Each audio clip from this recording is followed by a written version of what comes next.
Today we're looking at squat shifting and squat walking. It's important to remember that the deep squat isn't just a static position, it's the starting point for a whole world of movements. Squat shifting and squat walking will strengthen the hips in a full range of motion, and this practice will condition the lower body for better performance and fewer injuries. Begin by working into the deep squat position. You can begin in a forward fold or you can hang on to a fixed object. The key here is pulling the hips down and keeping the chest and torso more upright.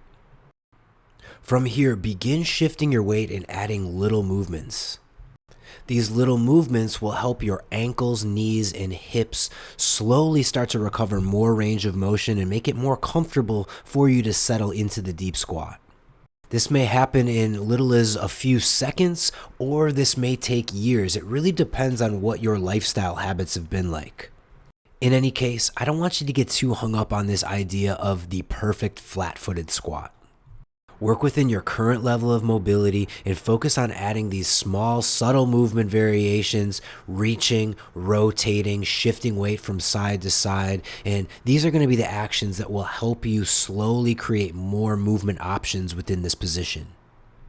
From these small movements and weight shifting, begin exploring walking around your space.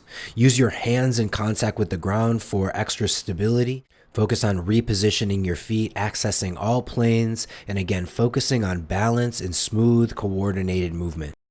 This will get challenging fast and fatigue will set in quickly, but we don't want this to be too much of a struggle. Focus on deep, relaxed breathing and taking small steps, making small movements that work within your current ability level. Give yourself frequent breaks and keep checking in with your body. These movements demand a lot of the feet, ankles, and knees, and these are commonly areas that receive a lot of protection or that we shy away from full range of motion movements.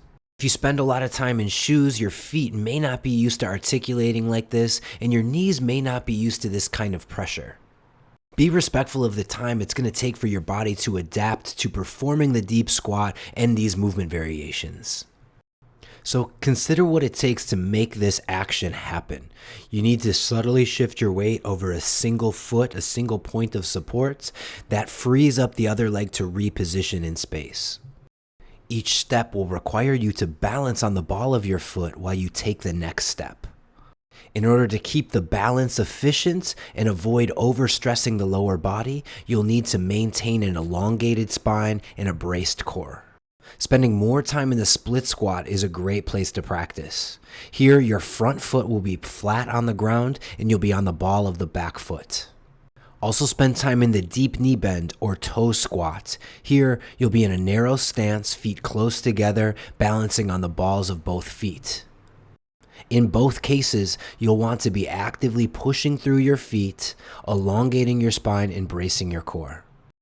These are nuanced intentions. They're not meant to be super aggressive, but they are meant to create more balance by distributing the effort around your entire body as opposed to you just resting your weight on your feet.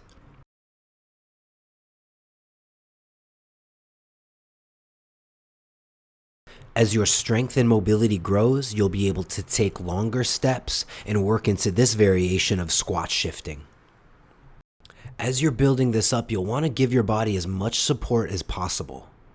Use your hands in contact with the ground, or even provide a bolster for your hips, something like a box or a low stool, a stack of books. This can be especially helpful for giving you the support you need to allow your body to sink in and find greater range of motion.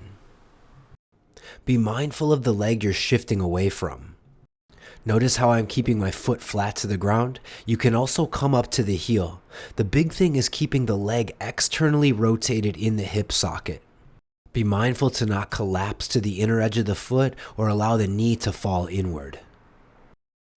Work your squat walking in small but frequent doses. Mix it in with your crawling and your ground movement drills.